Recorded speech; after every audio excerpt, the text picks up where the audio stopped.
बहू के खिलाफ तो हर किसी को शिकायत रहती है। आज सुबह से ही घर में सब बड़े लोग एकत्रित थे और बैठकर मेरी प्राथमिकताएं तय कर रहे थे, क्योंकि उनके अनुसार मैं कोई भी काम समय पर नहीं करती।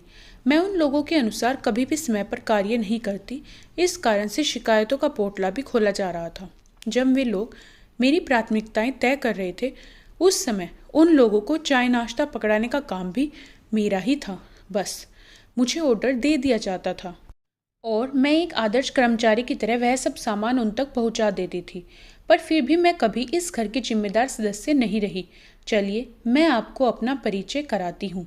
मेरा नाम माही है। मेरे परिवार में मेरे सास ससुर मोहन जी और ममता जी, मेरे पति सुजोय, मेरा देवर रोहन, छोटी ननंद रश्मि और मेरे दो बच्चे पीहू और राहुल हैं। एक ननंद और है जो मेरे पति से बड़ी है और वह भी अपने पति के साथ आज मेरी प्राथमिकताएं तय करने के लिए घर में मौजूद है। मेरी शादी आज से 7 साल पहले हुई थी। जब मेरी शादी हुई थी उस समय मैं सरकारी स्कूल में अध्यापिका थी, जो आज भी हूँ।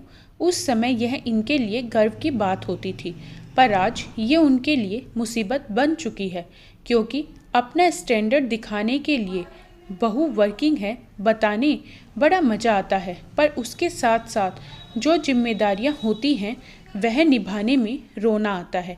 मेरी सैलरी लेना कभी किसी को बुरा नहीं लगा, पर मेरी मदद करना, और उसी का नतीजा था कि आज सब लोग एकत्रित हुए थे।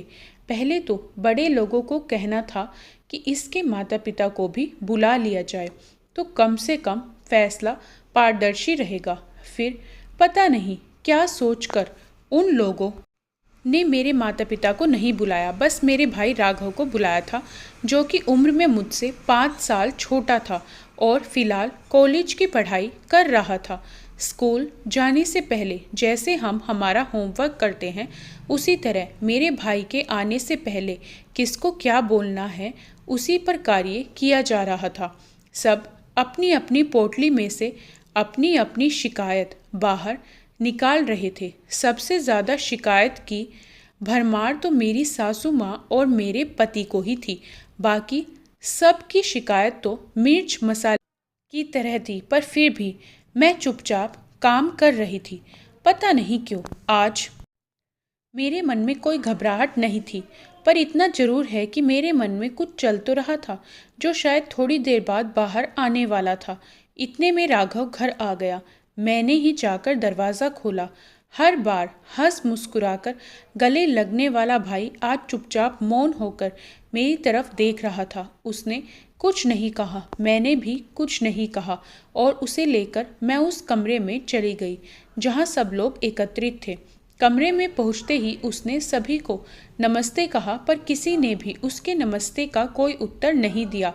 बस मोहन जी ने उसे बैठने का इशारा कर दिया। उसे वहाँ छोड़कर मैं पानी लेने चली गई। जब रसोई से पानी लेकर आई तो देखा कि सभी लोग राघव को घेर कर बैठे हुए थे। मुझे देखते ही मेरी सासू माँ ने अपनी शिकायत शुरू की। माफ़ करना राघव बेटा, लेकिन तुम्हारी बहन एक जिम्मेदार बहू नहीं है। कल सुबह ही ये मुझे दवा देना भूल गई, और तो और कई बार इसे याद दिलाना पड़ता है कि ससुर जी की दवा का वक्त हो गया है। कोई काम समय पर नहीं करती, यहाँ तक कि जब उसकी मदद करो तब जाकर यह काम करती है। आजकल कोई हिसाब किताब भी नहीं देती। पता नहीं अपनी सैलरी कहाँ खर्च करती है। हाँ, भाभी तो बिल्कुल कामचोर है। बेचारी मेरी माँ को इस उम्र में भी काम करना पड़ता है। यह कोई उम्र है उनके काम करने की? कल मेरे कमरे की सफाई भी माँ ने की थी, छोटी ननंद ने कहा। और तो और जब हम मायके आते हैं तो ये छुट्टी भी नहीं ले सकती। माँ ही हमें खाना निकाल कर परोसती है। यहाँ तक कि विदाई भी हमें हमारी मन माफिक नहीं देती है। अब की बार बड़ी ननंद ने कहा, भाभी तो इतना कुछ बोल जाती हैं माँ के सामने। अगर मेरी बीवी कल को ऐसा करेगी तो अच्छा सबक सिखाऊंगा उसे। इन्हें तो फिर भी सिर आंखों पर रखा जाता है। अब की बार देवर ने अपनी तरफ से तीर फेंका। देखो राघव, मैं ज़्यादा तो कुछ नहीं कहूँगा, लेकिन घर में यदि सबको उससे समस्या है तो जाहिर सी बात है कि तुम्हारी बहन में ही कमी है। जो पहले का काम है वो बाद में करती है, जो बाद का काम है वह पहले। यहाँ तक कि आजकल अपनी सैलरी का हिसाब किताब तक नहीं देती। बताओ, यह भी कोई बात हुई? कम से कम पता तो होना चाहिए ना कि यह कहाँ क्या खर्चा कर रही है। अब तुम ही बताओ क्या करना चाहिए। राघव इस बात का जवाब दे ही नहीं पाया और मेरी तरफ देखने लगा। बस उसने इतना ही कहा, दीदी आपकी प्राथमिकताएं क्या हैं? उसका सवाल सुनते ही अपने चेहरे पर मुस्कान लाते हुए मैंने कहा, मैं खुद नहीं जानती कि मेरी प्राथमिकताएं क्या है।